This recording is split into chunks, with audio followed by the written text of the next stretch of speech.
నా నివేదన అంటే మీ అందరికీ తలారు లేగేసి మీరు లేచి సన్నిధి ప్రార్థన అంటే మిషన్ గురించి ప్రార్థన చేస్తే నా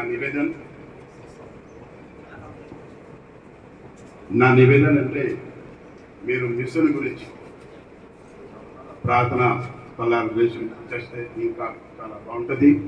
బైబిల్లో కూడా ఉంది, మీ విశ్వాసాన్ని బట్టి నీకు నీ కుటుంబకి రక్షణ పొందుదని రాశారు.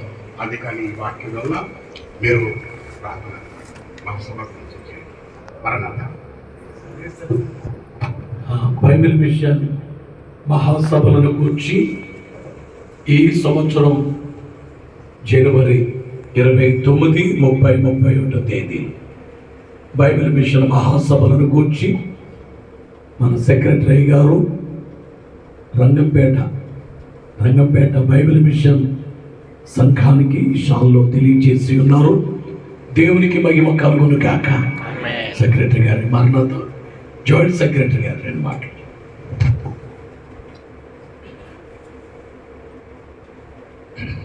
ప్రశాంత్ గారికి ప్రత్యేకమైనటువంటి మరణాంత, అలాగే సెక్రటరీ గారికి, కూడి వచ్చిన మీ అందరికీ మరణాంత. దేవుడు పాదరం దేవదాసయ్య గారికి బయలుపరిచిన బైబిల్ మిషన్ 86వ మహాసభలు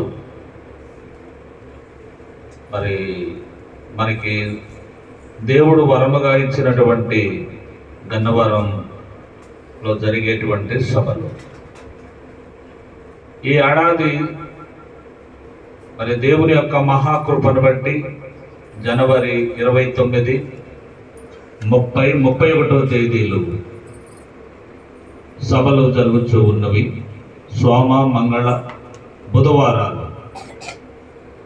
ఈ సభలకు 4 ప్రక్కల నుంచి అనేకులు రావాలి. ఇది కన్వెన్షన్ జనరల్ మీటింగ్ కనుక మన భారతదేశానికే కాదు, ప్రపంచ దేశాల్లో ఎక్కడెక్కడ మన వారు ఉన్నా ఇంక ఇతరులైనా వచ్చి ఆరాధించేటువంటి గొప్ప పండుగ ఇది.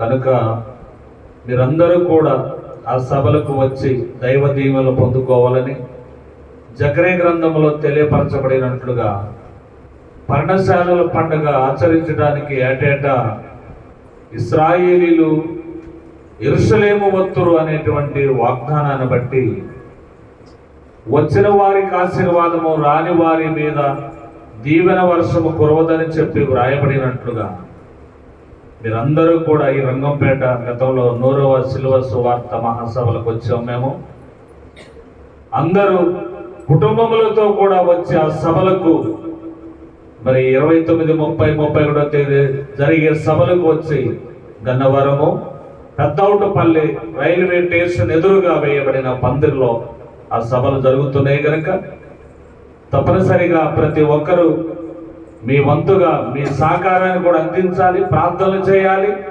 ఆ సభలు 3 దినాలు ఏకీభావించాలి. 3వ దినము 31వ తేదీ బైబిల్ మిషన్ పండుగ, గొప్ప పండుగ, 86 స్తుతుల పండుగ జరుగుతుందని తెలియజేస్తూ ప్రేమపూర్వకముగా మిషన్ పక్షాన, అధికారుల పక్షాన, అందరి పక్షాన ప్రేమపూర్వకమైన ఆహ్వానం పలుకుతూ ఈ మాటలు ముగిస్తున్నాను. దేవుడు మిమ్మల్ని దీవించుగాక.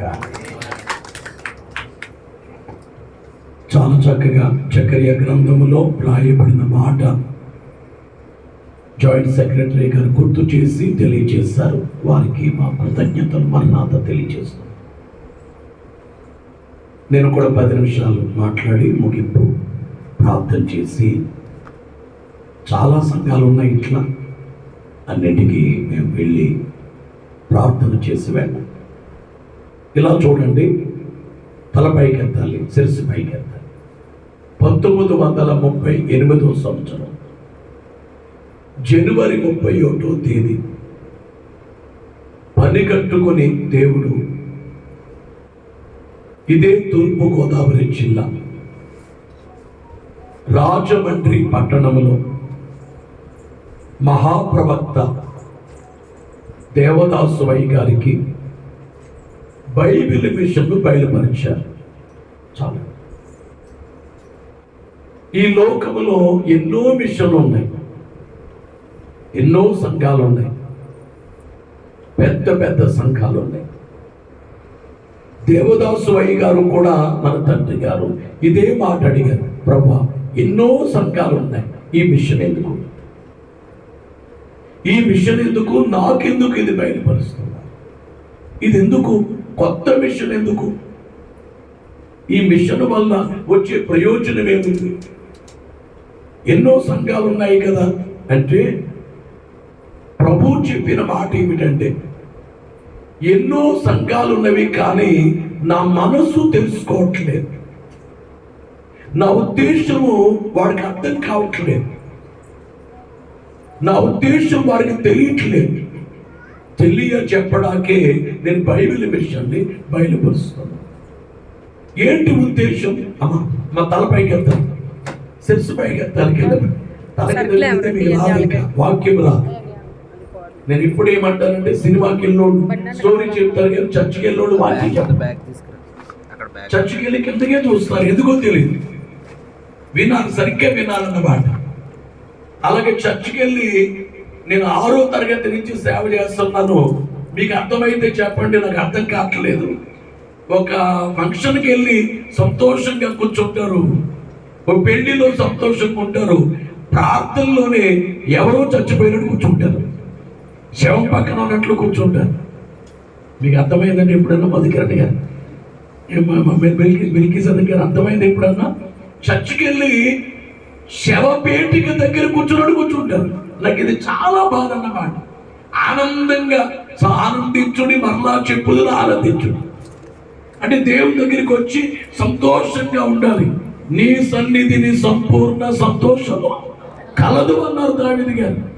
సంతోషంగా ఉండాలి కానీ విచారంగా బాధగా తలవాల్చేసి కాళ్ళు చాపేసి ఏదో శవము దగ్గర ఉన్నామన్నట్లు అలా కాకుండా మీరు చక్కగా ఉన్నారు, మీరు అంటే ఒక్కళ్ళిద్దరు కనిపించారు తప్ప అందరు బాగున్నారు, వారు కూడా ఇప్పుడు బాగున్నారు. ఇన్ని విషయాలు ఉండగా బైబిల్ విషయం ఎందుకు బయలుపరిచారు అంటే ప్రభు యొక్క ఉద్దేశం అర్థం కాలేదంట. అసలు ఏంటి ప్రభు ఉద్దేశం? ప్రభు యొక్క ఉద్దేశం ఏంటి? ఒక ఆయనకి 100 కోట్లు డబ్బులు ఉన్నాయి, ఆయన అనుకుంటున్నాడు 100 కోట్లు డబ్బులు ఉన్నాయి, 100 కోట్లు, నాకు 1 కోటి చాలు నా బ్రతుక్కి, ఒక్కడే బ్రతికేది, 1 కోటి ఉంచుకుంటా, 99 కోట్లు నేను పనిచేస్తాను పేదోడికి అంటే చాలా గొప్ప విషయం అని.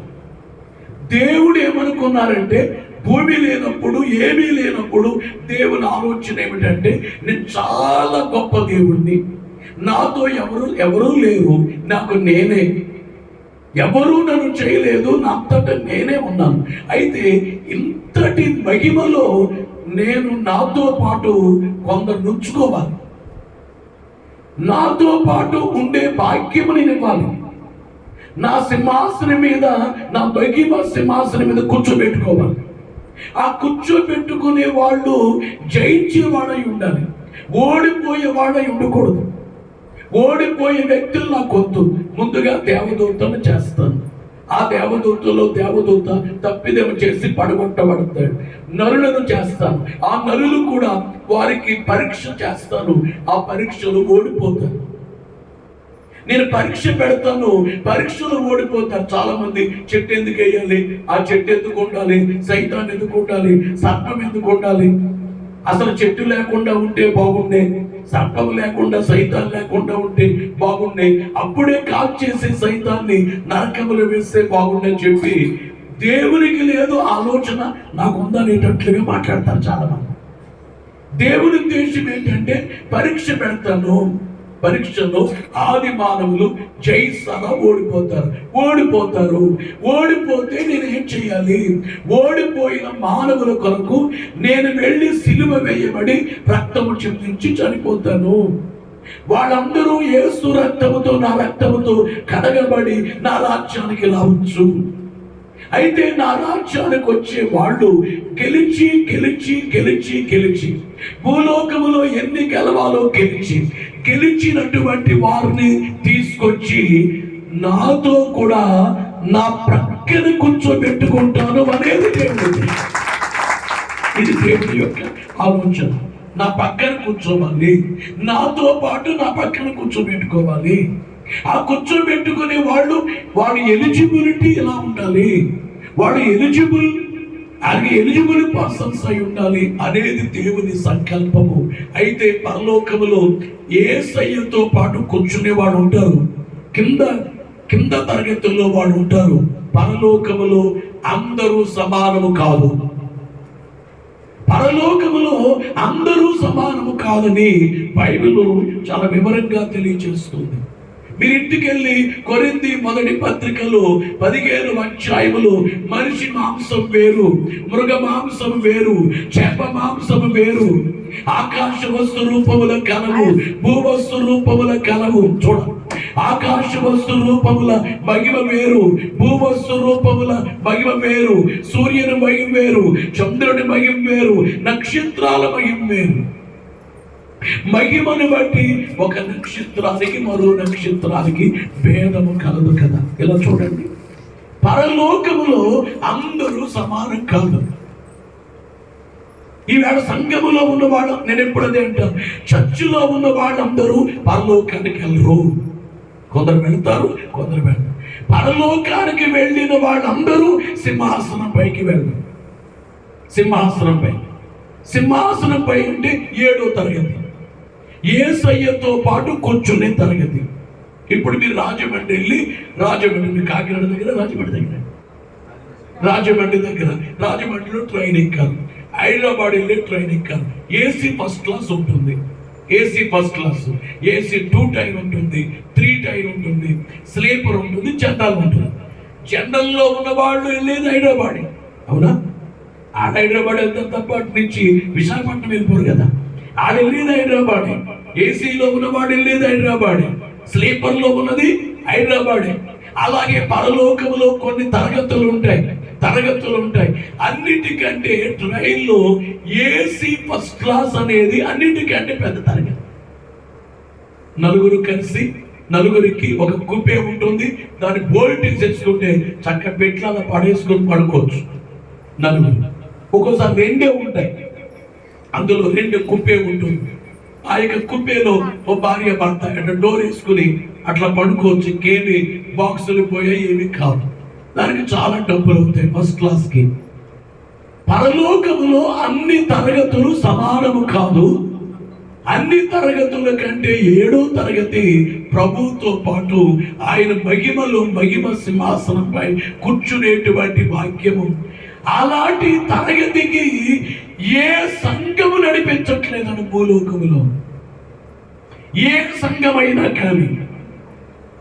పరలోకములో ఎక్కువ తరగతి 7వ తరగతికి నడిపించబడకపోతే దేవుడు దేవదాసు గారికి బైబిల్ మిషన్ బయలుపరిచి, దేవదాసు ఈ బైబిల్ మిషన్ ఎందుకంటే 7వ తరగతిలో కూర్చుండబెట్టడానికి నేను బయలుపరిచాను. దేవునికి మహిమ కలుగును గాక. అంటే 7వ తరగతిలో కూర్చోవాలంటే దాన్ని సిద్ధపడి వేళ పెద్ద స్కూల్స్ ఉంటాయి. చైతన్య స్కూల్ అని, ఆ స్కూల్ అని చాలా ఫీజులు ఉంటాయి దానికి. ఎందుకంటే అందులో చదువుకున్నవాడు పేరు, మంచి విద్యా సంస్థలని. గమనించే మాట ఏమిటంటే బైబిల్ మిషన్లో ఏమున్నాయి? బైబిల్ మిషన్లో ఈ 7వ తరగతికి చేర్చే దైవ సన్నిధి ఉంది. దేవుడు కనబడతారు, దేవుడు మాట్లాడతారు. ఈ దైవ సన్నిధి చేసే వాళ్ళు 7వ తరగతికి వెళ్ళవచ్చు. అలాగే బైబిల్ మిషన్లో అపవాదిని ఎదిరించే కార్యం ఉంది. ఇంకా ఏ మిషన్లో అపవాదిని ఎదిరించేది కనబడట్లేదు. సైతాను నింపుల పుస్తకం బైబిల్ మిషన్లోనే ఉంది. దైవ లక్షణాల స్తుతుల పుస్తకం బైబిల్ మిషన్లోనే ఉంది. 7 మెట్లు ధ్యానం, చెప్పండి, మాట్లాడండి, ఎక్కడ ఉంది? బైబిల్ మిషన్లోనే ఉంది. ప్రకటన గ్రంథ వివరం, చెప్పండి గట్టిగా. ఏం తినలేదా మీరు? గట్టిగా చెప్పండి, ఎక్కడ ఉంది చెప్పండి. బైబిల్ మిషన్లోనే ఉంది. పరమగీత వివరం ఎక్కడ ఉంది? బైబిల్ మిషన్లోనే ఉంది. దానియేలు గ్రంథ వివరం ఎక్కడ ఉంది? అంటే ఈవేళ ఎక్కడికి వెళ్ళినా కానీ మనమేమో బాబు నగర్లో మీటింగ్స్ పెట్టాం. మా పాప మల్లుడు గారిని అక్కడ సేవకి ప్రభు చూపించగా ఏర్పాటు చేశాం. అక్కడ ఒక రోజేమో యూదా పత్రిక, ఓ రోజేమో ప్రకటన గ్రంథం 12 అధ్యాయం, ఓ రోజేమో దానియేలు గ్రంథం చెప్పడం జరిగింది. వాళ్ళందరూ పెద్ద పెద్ద ఆఫీసర్లు ఆ సభలకు వచ్చిన వాడు ఏమన్నారంటే, మా జీవితంలో ఇవి వెళ్ళలేదన్నారు. మా జీవితంలో ఇవి వెళ్ళలేదు. నేను ఆఖరి రోజు చెప్పాను, నేను ఇన్ని సంగతులు చెప్పాను కదా, ఓ మాట చెప్పకపోతే అబద్ధికుడు అవుతాను. ఇవన్నీ మాకు బోధించినటువంటి భక్తుడు ఎవరంటే దేవదాసు అయ్య గారు అని చెప్పేసాను. ఓ మాట చెప్పకపోతే నేను అబద్ధికుడు అవుతాను. ఇది మాకు నేర్పించింది ఎవరంటే దేవదాసు అయ్య గారు నేర్పించారు. బైబిల్ మిషన్ దేవుడానికి చూపించారు. బైబిల్ మిషన్ ఎందుకు వచ్చిందంటే, ఇప్పుడు మీకు చెప్పేది 7వ తరగతిలో కూర్చుండబెట్టడానికి బైబిల్ మిషన్ వచ్చింది. అయితే ఈ బైబిల్ మిషన్, ఇన్ని అనుభవాలు కలిగిన బైబిల్ మిషన్ ఈ మధ్య కాలంలో పాడైంది. బైబిల్ మిషన్ అంటే చిన్నగా కనబడుతుంది. అన్ని సంఘాలు ఆడిదండి, ఆ మామూలేనండి బైబిల్ మిషన్ అంటే. ఆ సంఘానికి మా సంఘానికి తేడా లేదండి, తేడా లేదు అనేటట్లుగా మారిపోయింది.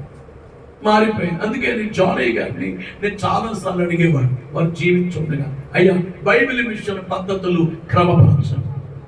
బైబిల్ మిషన్లో సన్నిధి లేదు, సన్నిధి ఏర్పాటు చేయండి. మోకాడు జీవితం లేదు, అది ఏర్పాటు చేయండి.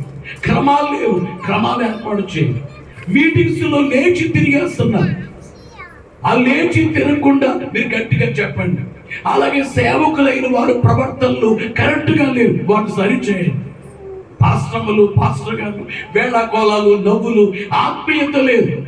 పాస్టర్స్ మీటింగ్ లో ఆత్మీయత లేదు, అది సరిచేయండి. జానయ్య గారికి ఎన్నిసార్లు చెప్పినా ఆయన పట్టించుకునేవారు కదా. నా ఆశ ఏమిటంటే బైబిల్ మిషన్ పూర్వ దినాల్లో ఉన్నట్లుగా ఉండాలి. పూర్వకాలంలో ఎలాగుండేదో అలా ఉండాలి. అలాగుంటే దాని డెవలప్మెంట్ వేరు, దాని రీతి వేరు. ఈవేళ దాన్ని నేను రాయలసీమలో అనుభవిస్తున్నాను. బైబిల్ మిషన్ యొక్క రూపాన్ని అక్కడ చూచి ఆ భాగ్యాన్ని నేను ఆ సంపద అనుభవిస్తున్నాను. ఒక పెట్టి పెట్టుకుని వెళ్ళాను రాయలసీమకి. దేవుడి వేళ రాయలసీమ కాదు, ఆ చుట్టుపక్కల రాష్ట్రాల్లో కూడా గుత్తి అనగానే, బైబిల్ మిషన్ అనగానే ఇతర సంఘాలు భయపడిపోతారు. ఆ బైబిల్ మిషన్ మీటింగ్సా, బైబిల్ మిషన్ మందిరమా, బైబిల్ మిషన్ సంఘమా? ఓహో, బైబిల్ మిషన్తో మనం సరికాదు. ఆ పద్ధతి వేరు, ఆడ మోకాడు జీవితం వేరు, సన్నిధి వేరు, 7 మెట్లు వేరు, బోధలు వేరు, ఆడుతో మనం సాటి కాదు అని రాయలసీమలో ఇంత పేరు వచ్చింది. కానీ ఎందుకు ఈ మధ్య కాలంలో సర్కార్ ఏరియాలో బైబిల్ మిషన్ అంటే మామూలు అనేటట్లు కనబడుతుంది. ఇది సరిచేయబడాలి. నాకు ఒక ప్రభు బయలుపరిచిన కొన్ని సంగతులు ఏమిటంటే, పెద్ద పెద్ద రాళ్ళన్నీ పడిపోయి ఉన్నాయి. ఎంత పెద్ద రాళ్ళు అన్నమాట. అంటే ఈ చర్చ్ ఎంత ఉందో పొడవు, అంతంత రాళ్ళు ఉన్నాయి. అన్ని పడిపోతే అన్ని జాగ్రత్తగా వాటిని పేరుస్తున్నాం. పేర్చిన తరువాత దానిపైన వ్రాత కనబడుతుంది, ఇదే బైబిల్ మిషన్ అని కనబడుతుంది. బైబిల్ మిషన్ అంటే రాళ్ళన్నీ పడిపోయాయి, దాన్ని కడుతున్నాం అన్నమాట. అందులో నేను ముందున్నాను, నాతో పాటు ఉన్నారు చాలా మంది రెవరెండ్స్ ఉన్నారు, పాస్టర్లు ఉన్నారు, అందరూ కడుతున్నారు. అంటే బైబిల్ మిషన్ పద్ధతులు, సిద్ధాంతాలు పడిపోయాయి, అట్లా సరి చేస్తున్నట్లు.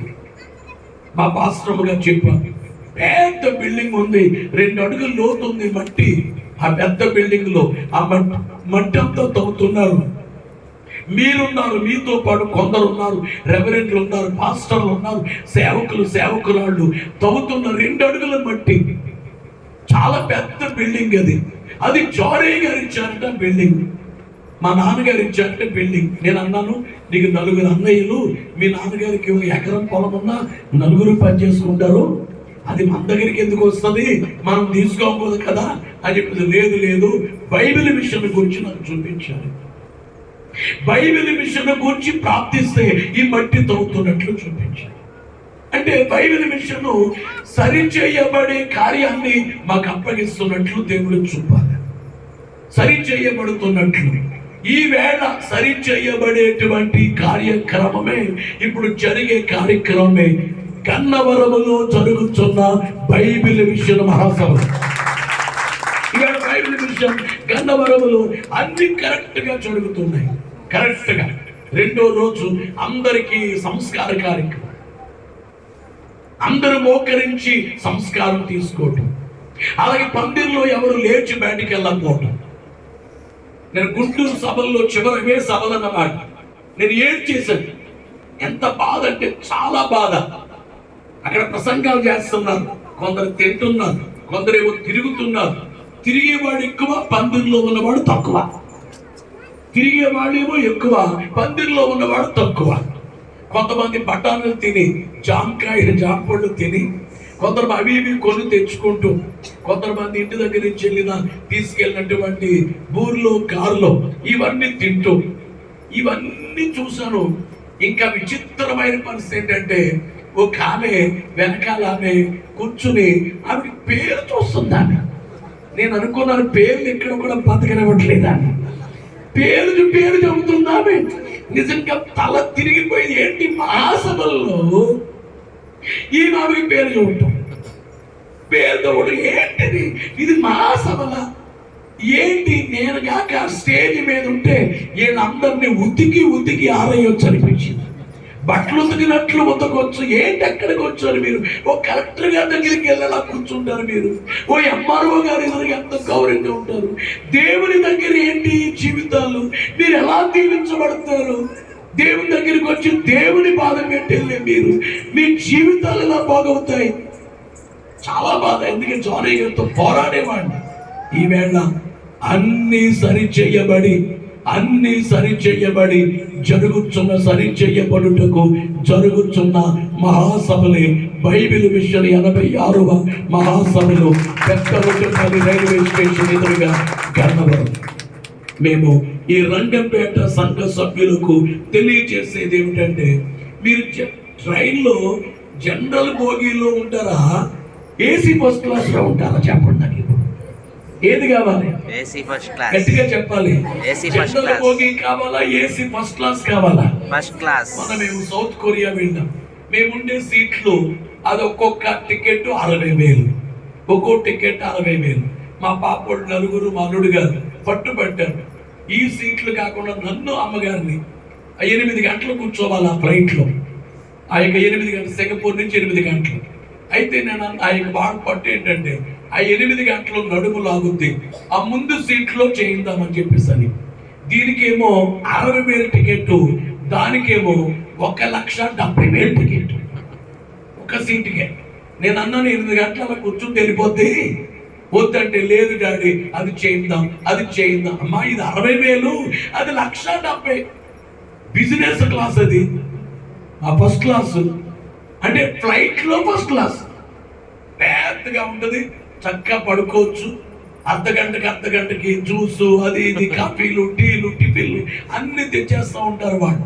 అక్కడ ముందు కూర్చోండి. ఇక్కడికేమో వాళ్ళందరూ తినేగా మిగిలింది పట్టుకొస్తున్నారు. ఇక్కడ మా అల్లుడు గారు 3 సార్లు అడిగారు, మాకేమి బిర్యానీ తేలేదండి. వస్తుంది ఫస్ట్ ఆడికి ఇవ్వాలి. ఆ పెద్ద సీట్లో కూర్చున్న వాడికి ఇవ్వాలి. 1,70,000 వాడికి ఇచ్చి 60,000 వాడికేమో లాస్ట్లు ఇస్తారు. అక్కడ డాడీ అక్కడే చేయించండి అంటే, వద్దమ్మా ఎందుకు వేస్ట్ డబ్బులు? అందరూ చోట 6 సీట్లు, 7 చోట వచ్చినాయి, 6. ఇక్కడ కూర్చుందాము. ఏమైంది అంటే, నడుము లాగుద్ది డాడీ, 8 గంటలు కూర్చోవాలని. పర్వాలేదు. గమనించే మాట ఏంటంటే, రంగంపేట సంఘానికి చెప్పేది ఏమిటంటే, పరలోకంలో చిన్న తరగతిలో ఉంటారా, యేసయ్యతో పాటు 7వ తరగతిలో ఉంటారా? గట్టిగా చెప్పాలి. అది కొద్ది కాలమా, శాశ్వత కాలమా? శాశ్వత కాలం. అంటే కొంతకాలమా, యుగ యుగాలు కలిగిన ఆ మహిమ జీతాన్ని, ఆ మహిమ భాగ్యాన్ని మీరు సంపాదించుకోవాలని మేము బైబిల్ మిషన్ పక్షంగా మీ దగ్గరికి ఎందుకు వచ్చామంటే, మీరందరూ కూడా ఈవేళ వచ్చిన వారు, అలాగే ప్రతి వారం వచ్చి షాలకు వచ్చేవారు, సంఘాల్లో వచ్చేవారు అందరూ కూడా, అలాగే ఇంతకుముందు 100 సిలువ కోటాలు పెట్టారు షాలిం రాజు గారు. ఇప్పుడు మరలా కార్యక్రమాలు పెడుతున్నారు. ఎక్కడైతే సువార్త వింటున్నారో అందరూ కూడా 7వ తరగతిలోకి రావాలని ప్రార్థన చేసేటానికి మేము వచ్చాం. మా పని చిన్నదా పెద్దదా? పెద్ద పనే. మీకు ప్రార్థన చేసి మీరేమైనా ప్రార్థన చేయాలి, మీ అందరూ సభలకి రావాలి. ఇంత క్రమశిక్షణగా జరిగే సభలు, రెండో రోజు అంత సంస్కార కార్యక్రమం. బైబిల్ మిషన్ సభల్లో ఎప్పుడూ సంస్కారం జరగలేదు. నా గుంటూరు నుంచి నాకు ఒక ఆశ ఏమిటంటే, ప్రభు భోజనము జరిగితే ఎంత బాగుంటుందా, అట్మాస్ఫియర్ ఎంత మారిపోద్ది, అది మారిపోతే వాతావరణం మారిపోద్ది అని చెప్పి చాలా ఆలోచించేవాడు. దేవుని కృపను బట్టి అది సఫలమవుతుంది. అలాగే నాకు ఒక ఆశ ఉండేది, బైబిల్ మిషన్ మహాసభలు 27, 28, 29 లాస్ట్ 31వ తేదీ బైబిల్ మిషన్ పుట్టినరోజు. నిజంగా పుట్టినరోజున బైబిల్ మిషన్ పాస్టర్లు, రెవరెండ్లు, సేవకులు, సేవకురాళ్ళు, సంఘాలు అందరూ కలిపి పండుగ చేసుకుని ఆ రోజున బైబిల్ మిషన్ పుట్టిన సందర్భముగా స్తుతులు చేస్తే ఎంత బాగుంటుందో అనిపించింది. 31 అది కూడా ఇప్పుడు 31వ తేదీ చివరి రోజు 86 సంవత్సరాల సందర్భంగా 86 స్తుతులు జరుగుతున్నాయి. 86 ఈ సంవత్సరం 86 స్తుతులు జరుగుతాయి. ఇంకొక ఆశ ఉండేది నాకు, సభల్లో ఆశీర్వాద సాంబార్ వేస్తారు. చిన్నప్పటి నుంచి గుంటూరులో సభల్లో చిన్నప్పటి నుంచి సభలంటే సంవత్సరం నుంచి ఎదురు చూచేవాడు.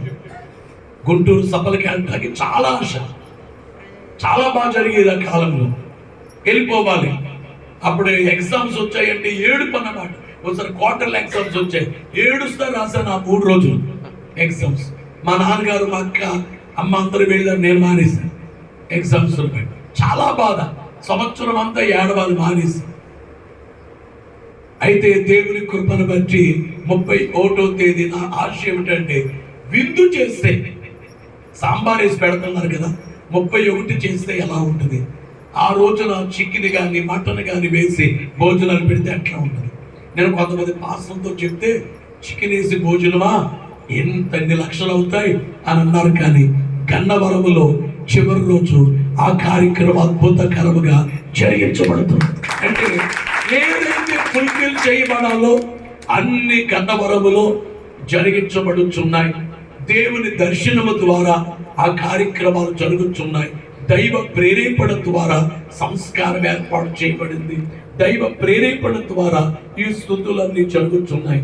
86 స్తుతులకి ఎవరు మోకాడ దిక్కుండా గంట సేపు స్తుతులు. బైబిల్ మిషన్ చరిత్రలో 1 గంట మోకరించి స్తుతించిన దాఖలాలు ఎప్పుడూ లేవు. ఇంతకుముందు గంట ఆ ధ్యానము జరిగేది పైగా ఎస్ఎంఎల్ఏ గారు, జీఎస్ఎంఎల్ఏ గారి కాలంలో. కానీ ఆ తర్వాత కరెక్ట్గా జరగట్లేదు. 1 గంట మోకాళ్ళలోని స్తుతులు చేసే కార్యక్రమం గన్నవరంలో జరిగించబడుతున్నది. కనుక మీలో ఇంకెవరైనా కానీ యేసు రక్తముతో మీ ఉదయాన్ని కడుక్కోకపోతే మీరు యేసయ్య పిల్లలు కాదు. యేసు రక్తముతో కడుక్కోవాలి. దాని పేరే బాప్తిస్మం. బాప్తిస్మాన్ని పొందిన వారు 7వ తరగతికి సిద్ధపడాలి. సిద్ధపడటానికి బోధలినాలి, సన్నిధిలో ఉండాలి, అపవాదిని ఎదిరించాలి. ఇట్లా మహాసభలకు వచ్చి నేర్చుకోవాలి. సభలకు వస్తే 7వ తరగతికి ఎలా వెళ్ళాలో అవన్నీ మీరు నేర్చుకుంటారు. కనుక గమనించాలని తెలియజేస్తూ, మరి శాలిమరాజు గారు వీడియో కుటుంబం రండి, కుటుంబీకులు రండి, కుటుంబ సభ్యులు, పిల్లలందరూ కుటుంబ సభ్యులు. వీడియో తీయలాగా అలా ఉంటే అన్నగా అవుతుంది.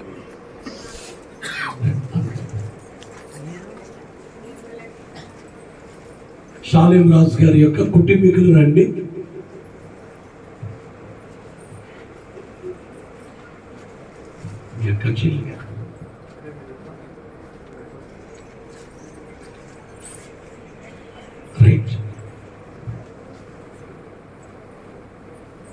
ఆ శాలిం రాజు గారి కుటుంబాన్ని దేవుడు ఆశీర్వదించును గాక. బైబిల్ మిషన్ లో వారు గన్నవరం కేంద్రంగా పనిచేస్తున్నారు. మొన్న పోయిన డిసెంబర్లోనే వీరిని రెవరెండుగా అభిషేకం అయింది, ఏదో పాస్టర్గా చేయబడ్డారు. మరి మన మధుకేంద్ర గారు పాస్టర్గా అభిషేకం చేయించారు. గత కాలంలో మన రెవరెండ్గా అభిషేకం చేయబడింది. దేవుడి వీరిని, పాస్టర్ గారిని, కుమారులను, అలాగే కుటుంబాన్ని, ఇద్దరు కుమారులను, అలాగే వారి అక్కగారిని, చెల్లిగారిని, కుటుంబాన్ని దేవుడు ఆశీర్వదించును గాక. గట్టిగా ఆమె చెప్పట్లేదు. మీ అందరికీ భోజనం తెచ్చేది కదా, రాజమండ్రి నుంచి చికెన్ పలా, మటన్ పలా తెచ్చేది మీకు పెట్టేది. దేవునికి మహిమ కలుగును గాక. ఇప్పుడు బాగా చెప్పారు. ఈ వేళ భోజనం మానేసి ఈ వేళకు మానేసేయండి. దేవునికి మహిమ కలుగును గాక. దేవుడు మిమ్మల్ని ఆశీర్వదించును గాక. ఈ కుటుంబాన్ని, సంఘాన్ని దేవుడు బలపరచి దినము విస్తరింప చేయును గాక. మాకు ఒక చోట 70 మంది ఉండేవారు సంఘం. 70 మంది. నేను ఆదివారం వెళ్ళేవాడిని. ఆ ఒక సేవకుడికి అప్పగించేద్దాం ఆ 70 మంది సంఘానంటే ప్రభు అన్నారు కాదు అని చెప్పారు. నువ్వు వెళ్ళు అన్నారు. నేనే వెళ్ళేవాడిని. ఈ వేళ ఆ 70 మంది ఉండే సంఘము మొన్న ఆదివారము 3000 మంది సంస్కారం తీసుకున్నారు. ఆదివారం కాబట్టి ఈ వృద్ధి ఎలా జరిగిందో షాలేం రాజు గారి యొక్క సంఘములను దేవుడు అభివృద్ధిలోకి నడిపించును గాక. అందరూ మోకరిద్దాము. అందరూ మోకరించి కళ్ళు మూసుకుని 2 చేతులు జోడించి మోకరించండి. కళ్ళు మూసుకోండి. దేవా, మేమందరము 7వ తరగతికి సిద్ధపడాలి. అట్టి భాగ్యాన్ని మాకు దయచేయండి. వందనాలు. మహాకరమైన తండ్రి, మీకు స్తోత్రాలు చెల్లిస్తున్నాము. రెవరెండ్ షాలేం రాజు గారు ఈ రంగంపేటలో వారి సంఘానికి మమ్మల్ని నడిపించారు. మీకు వందనాలైనా మీరే దీవించి కృప చూపండి. మీ కార్యములు జరిగించండి. మీ మహిమను కనబరచండి. ఈ సంఘములో గొప్ప అభివృద్ధిని దయచేయండి. గత కాలములో మేము వచ్చినప్పుడు ఎన్నో సాక్ష్యాలు విన్నాము. ఆత్మీయముగా, శారీరకముగా సంఘములో బలమైన కార్యములు జరిగి వృద్ధి చెందేటట్లు, వేలాది మందిగా వృద్ధి చెందునట్లు మీరు దీవించండి నాయనా. బైబిల్ మిషన్ గన్నవరం మహాసభలకు అందరూ ఏకీభవించినట్లు చేయము. దైవ దీవెన దయచేయి. మహిమ పొందుము. త్వరగా వచ్చుచున్న ప్రభు అయినటువంటి క్రీస్తు నామములో వేడుకొనుచున్నాం తండ్రి. పరలోకమందున్న మా తండ్రి, మీ నామం పరిశుద్ధపరచబడును. మీ రాజ్యం వచ్చును గాక. మీ చిత్తం పరలోకమందు నెరవేరునట్లు భూమి అంతా నెరవేరును గాక. మన దినాహారం నేడు మాకు దయచేయండి. మా ఎడల అపరాధం చేస్తున్న క్షమించిన ప్రకారం మా అపరాధం క్షమించు. మమ్మల్ని శోధనలు తేకాకి నుండి తప్పించు. రాజ్యము, శక్తియు, మహిమయు నిరంతరము నీవైయున్నవి. ఆమేన్. ప్రవేశు రక్తమునకు క్షయము, అపవాది క్రియలకు లయము. ప్రవేశు రక్తమునకు క్షయము, అపవాది క్రియలకు లయము. ప్రవేశు రక్తమునకు సంపూర్ణ క్షయము, అపవాది క్రియలకు అనంతకరణ. హల్లెలూయా, హల్లెలూయా, హల్లెలూయా. స్తోత్రం, స్తోత్రం, స్తోత్రం. ఆమేన్, ఆమేన్, ఆమేన్. మన ప్రభువైన యేసుక్రీస్తు వారి కృప, తండ్రి దేవుని ప్రేమ, పరిశుద్ధ ఆత్మ దీవెన తోడుగా ఉండి బలపరచి, ప్రభు రాకకు సిద్ధపరచి, 7వ తరగతి సిద్ధపరచి మేఘమెక్కించును గాక. నిత్యము దేవుడు మహిమ నొందును గాక. మరణాత. లేచి నిలబడి లైన్లో రండి. ఎట్లా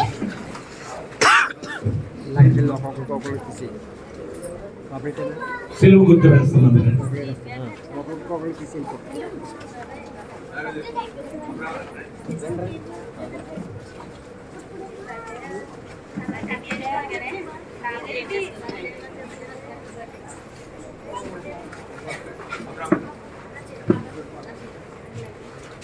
ఇరవై 24వ తేదీ సంఘములన్నీ మోకరించే వేళ మహాసభల కొరకై ప్రార్థనలు చేయండి. 3 దినములు లేక కనీసం ప్రార్థన చేయడం మరచిపోక. కుటుంబ సమేతంగా సభలో ఏకీవించారు.